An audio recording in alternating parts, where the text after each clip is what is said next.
Okay, so let's get to the questions then. We looked at a couple of the most common questions which were coming up on the discussion forum. And here's the first one. How many papers should I read for my literature review? So who would like to answer that question? How many papers should I read for my literature review? Okay. Now, I think this is Richard. Okay, go ahead.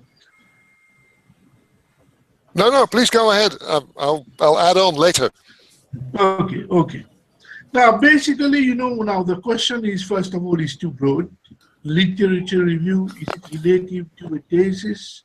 Is it relative to a paper, a small assignment, etc.? Now, if we are talking about,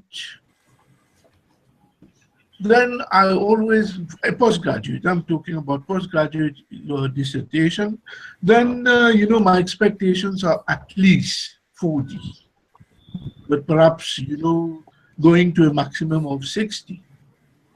And for a research paper, I think, around 25 to 30, this will serve the purpose. And if it is in an essay, if in an assignment, like, my online courses, I recommend, for 500 words, 2 to 4 scholarly references, so that there is no excessive in-text citation, and the students have an opportunity to share their own views as well, instead of allowing it to be biased on others. Thank you. Okay. Yeah, may I add my contribution to this?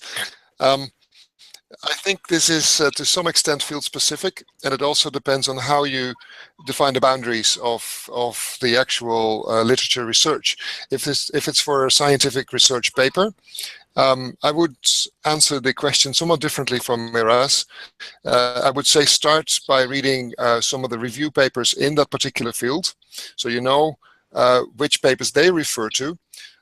Then trace back that research in the review papers to more recent papers, so you're up to date with the latest literature. And very soon you'll find that a lot of the papers that you read keep repeating the same kind of information. At that point, you know that you've actually covered most of the literature in the field, because you keep seeing the same kind of information. And whether that is reached in 20 papers or in 40 papers doesn't matter so much, as long as you try to be comprehensive and complete.